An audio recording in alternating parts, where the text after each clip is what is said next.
Oke, sekarang kita akan masuk ke bab 2, gitu ya. Bab 2 dengan judul babnya itu solusi,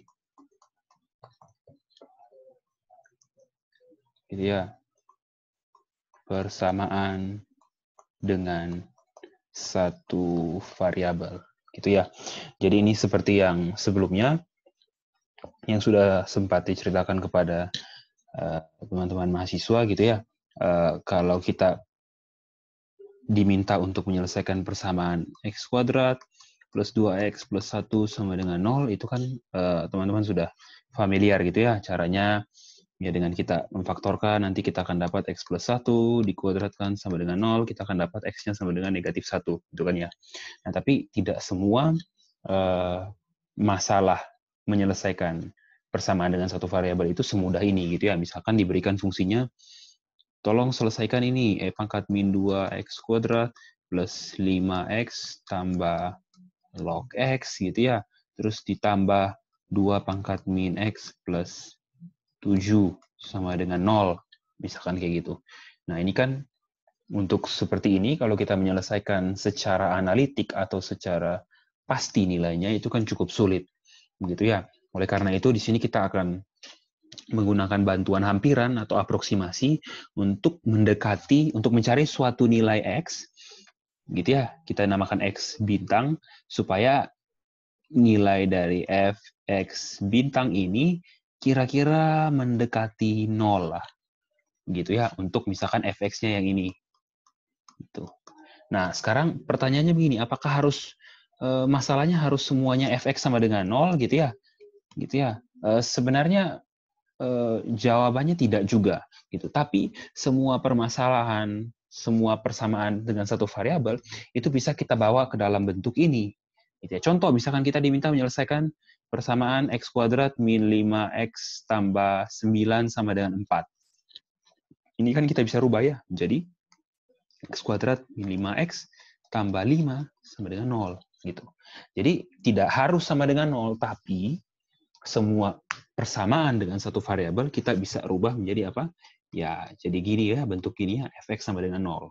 Gitu ya, fungsi dalam x, fx sama dengan 0. Seperti itu. Oleh karena itu, kita identik selalu membahas solusi ini. Kita mencari solusi dari persamaan dengan satu variabel bentuknya fx sama dengan 0. Gitu ya. Karena semua gitu ya, dalam bentuk fx sama dengan c, kita bisa rubah menjadi gx sama dengan 0. Dengan apa? Gx-nya apa? Ya, fungsinya, fungsi g-nya adalah fx min c. Begitu ya. Jadi seperti itu. Oleh karena itu kita fokus untuk menyelesaikan itu, persamaan fx sama dengan 0. Gitu ya. Fx itu fungsi dengan satu variabel.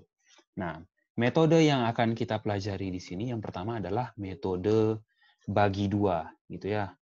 Jadi metode pertama yang kita akan pelajari adalah metode bagi dua, gitu ya. Atau kalau dalam bahasa Inggrisnya itu bisection, gitu ya, bisection method. Nah, metode bagi dua ini bagaimana? Ya, metode bagi dua ini prinsipnya adalah bagi dua itu. Nanti kita akan melakukan itu, bagi dua terus. Nah, sebelum kita masuk pada metode ini, hal yang perlu saya ingatkan juga sebelum kelupaan, gitu ya.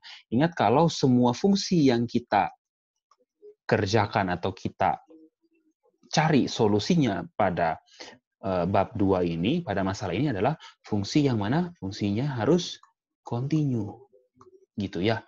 Kontinu artinya grafiknya atau kurvanya itu tidak putus-putus. Gitu ya, nyambung terus. Nah, oleh karena nyambung terus, nanti kita bisa pakai beberapa metode. Gitu ya. Nah, contohnya ini, metode bagi dua. Misalkan, saya punya suatu fungsi fx. Kita mau mencari solusi fx sama dengan 0. Nah, metode bagi dua ini caranya yang pertama adalah kita cari nilai A dan B, gitu ya.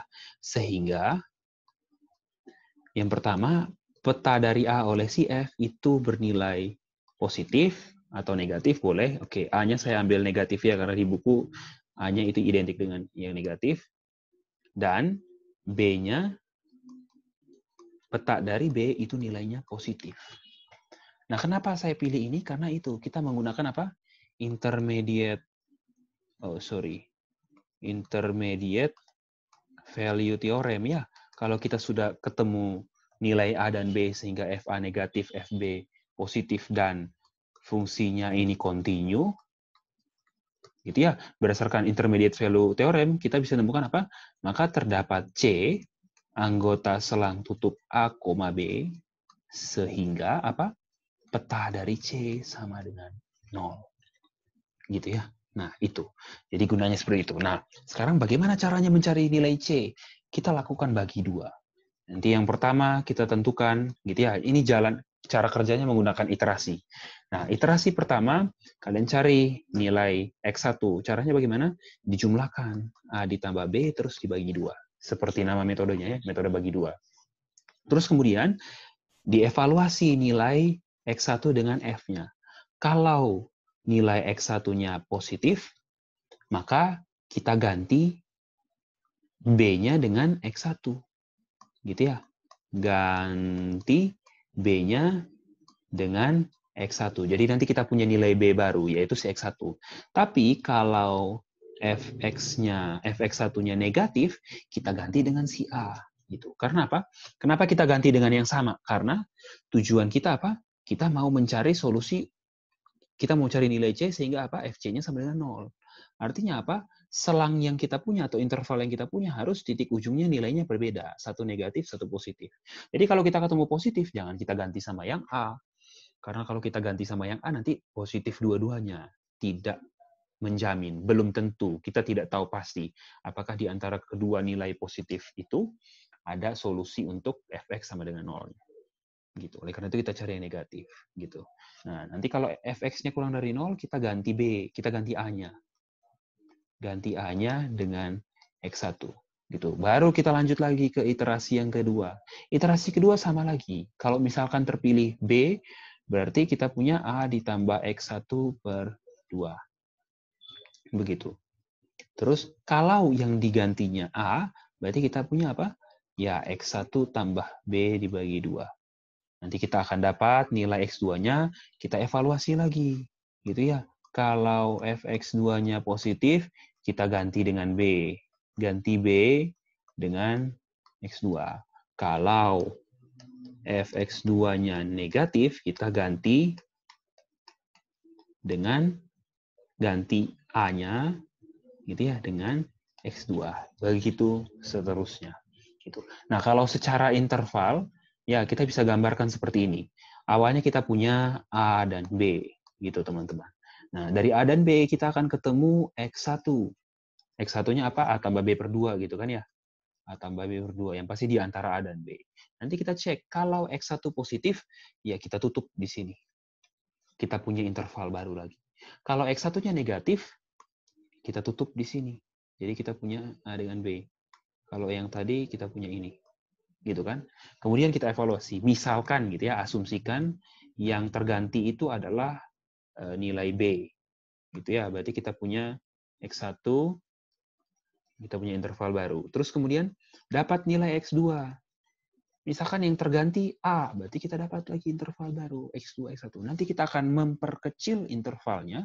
Ya, kita perkecil terus, sampai akhirnya kita akan menemukan suatu nilai yang dinamakan misalkanlah X star dengan apa? Dengan peta dari X star ini kira-kira deket-deket 0. Nah, ya kita beruntung sekali ya kalau kita bisa mencari dan tepat mendapat suatu nilai X star sehingga petanya sama dengan 0. Tapi kalau tidak pun tidak masalah. Nah, tapi pertanyaannya begini, kalau deket-deket 0, pertanyaannya seberapa dekat? Gitu ya. Karena ya kita tahu gitu kan ya, kalau kita menanyakan bilangan setelah 0 itu kan tidak ada yang mampu menjawab gitu kan ya, menjawab bilangan real setelah 0 gitu ya. Kalau Anda bisa menjawab, kita taruhan deh gitu ya. Pasti beta yang akan menang gitu. Karena tidak ada yang bisa menyebutkan pasti bilangan setelah 0 itu apa, bilangan real setelah 0 itu apa. Karena itu kita mesti menentukan ukuran seberapa dekatnya itu bagaimana. Gitu ya. Jadi ukuran seberapa dekatnya itu ditentukan pakai apa? Kita tentukan pakai yang namanya toleransi. Gitu. Nah, atau kita singkat dengan T. Jadi acuannya adalah apa? Ya, iterasi kita akan berhenti kalau apa? Mutlak dari B min A dibagi 2 itu sudah kurang dari toleransi. Kalau sudah kurang dari toleransi, maka kita akan stop. Jadi, jika kurang dari toleransi, stop. Terus kalau tidak, gitu ya, jika tidak artinya apa? Berarti kalau jika tidak artinya mutlak B min A per 2-nya lebih dari sama dengan toleransi. Kalau ini apa? Lanjut. Lanjut terus, gitu. Jadi nilai toleransinya itu. Kalau di buku, nilai namanya bukan toleransi ya, kalau tidak salah dipakainya akurasi. Gitu. Jadi tergantung. Ada soal di buku yang meminta sampai iterasi kesekian gitu ya. Kalau dia bilang P3 atau P4 artinya sampai pada iterasi keempat. Kalau dia kasih nilai akurasinya berarti kita akan berhenti sampai pada akurasinya. Sampai ketika kita sudah mencapai ini. Berhenti jika ini. Kondisi ini memenuhi. Jika tidak kita lanjut terus. Gitu ya. Nah, terus kalau teman-teman lihat di buku itu ada juga potongan programnya, kalau tidak salah ya. Diberikan potongan programnya atau bahasa ininya kode semu, pseudocode. Gitu ya. Jadi ketika teman-teman mau kerjakan metode bagi 2 ini, bagaimana caranya? Nah, yang pertama, yang harus teman-teman punya, yang pertama mengerjakan gitu ya, cara kerjanya ya. Cara kerja metode bagi 2 gitu ya. Yang pertama harus teman-teman punya yang jelas fungsinya. Gitu ya. Terus yang kedua teman-teman harus punya nilai A dan nilai B. Gitu ya. Terus teman-teman harus punya toleransi. Nah, ingat A dan B itu apa? A itu adalah nilai yang dimana FA-nya negatif kita tentukan. Dan B itu adalah nilai X, nilai di ordinat, nilai di sumbu X di mana apa? Peta dari B dengan F itu positif.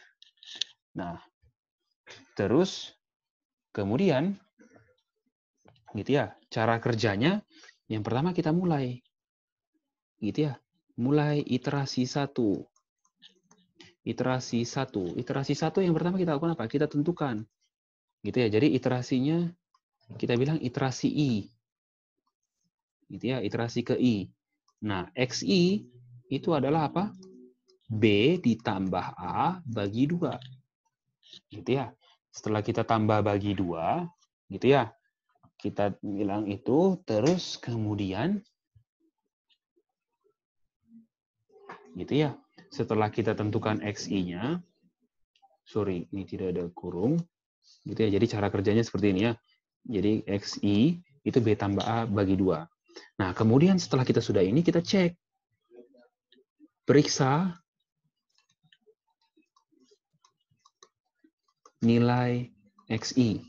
Gitu, nilai ini, FXI. Nah, jika nilai FXI-nya itu sudah sama dengan 0, atau apa? Mutlak dari B min A per 2 kurang dari toleransi, maka apa yang kita lakukan? Kalau sudah dapat, berarti kita stop. Gitu kan? Stop. Nah, kalau tidak, jika tidak, maka jika tidak, gitu ya, maka kita cek. Gitu ya. Kita lihat ya, jika tidak, kita masuk ini. Jika tidak, maka apa? Kita periksa. Kalau tidak, berarti ya, kalau tidak memenuhi artinya apa? FXI-nya tidak 0, gitu ya. Dan B min A per 2-nya mutlaknya kurang dari toleransi. Jadi kalau tidak demikian, maka kita periksa nilai FXI. Nah, jika nilai FXI-nya negatif, maka kita ganti A-nya dengan XI. Nanti kita dapat A yang baru. Gitu. Nah, terus B-nya tetap. Nah, kalau jika tidak, ini di dalam ini ya, Jadi yang pertama ini, terus kemudian ini di dalam ini, gitu ya. Oke, jika tidak, berarti kalau jika tidak artinya apa? Jika fxi-nya positif, gitu ya. Tidak di sini artinya apa? Peta dari xi-nya positif. Kalau peta dari xi positif, apa yang kita ganti? Kita ganti b-nya. B-nya kita ganti dengan xi. Terus kemudian kita lanjutkan iterasi, lanjutkan ke apa? Lanjutkan ke iterasi I ditambah 1. Dari sini kita balik lagi ke, gitu ya. Oke. Dari sini kita balik lagi ke sini. Gitu. Untuk dapat I2. Gitu ya, untuk dapat iterasi selanjutnya ya. Jadi contoh, pertama iterasi ke I, berarti kita mulai dari 1, gitu ya. I itu dimulai dari 1. Gitu. Nah, sorry.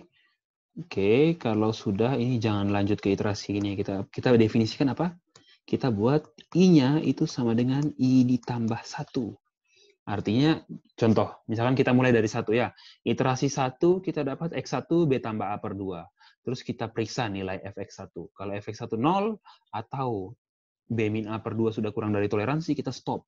Berarti nilai yang kita cari apa? Stop artinya apa?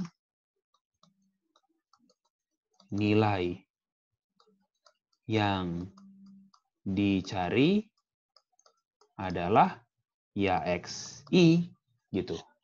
Nah, jika tidak, gitu ya, jika tidak, maka kita lanjut ke sini. Kita cek nilai XI-nya, X1-nya bagaimana. Kalau nilai X1-nya negatif, kita ganti nilai A yang awal ganti dengan X1. Kalau sebaliknya, jika tidak, berarti apa? Jika nilai Fx1-nya positif, kita ganti nilai B-nya dengan X1. Terus kemudian apa? Awalnya iterasi I-nya 1 kan? Kita ganti. Awalnya 1, kita naikkan jadi 2. Dari sini, baru kita mulai lagi. Iterasi kedua. X2 jadinya apa? B ditambah A. Tapi ingat ya, B ditambah A ini, B dan A-nya ada yang baru. Bisa saja B-nya yang diganti dengan X1, atau A-nya yang diganti dengan X1. Kita jalan seterusnya. Seperti itu. Itu gambaran kode semuanya atau pseudocode dari metode bagi dua ini. Gitu ya. Nanti teman-teman coba kerjakan. Oke, sampai di situ dulu penjelasannya. Kalau ada yang mau ditanya, silakan tulis di kolom komen gitu ya. Nanti saya akan menanggapi. Nah, tugas untuk teman-teman, tolong kerjakan gitu ya. Kerjakan soal nomor 1 gitu ya. 1, 3, terus 6A dan 6B. Nah, untuk akurasinya dirubah. Nomor 3, akurasinya adalah 0,1. Ingat ya, nomor 3 akurasinya 0,1. Nomor 6 akurasinya nomor 6 A dan B gitu ya. Gitu ya, untuk nomor 6 A dan B akurasinya juga sama 0,1. Jadi ganti ya, karena di soalnya akurasinya 10 pangkat mi-5, susah kalau kalian kerjakan secara manual.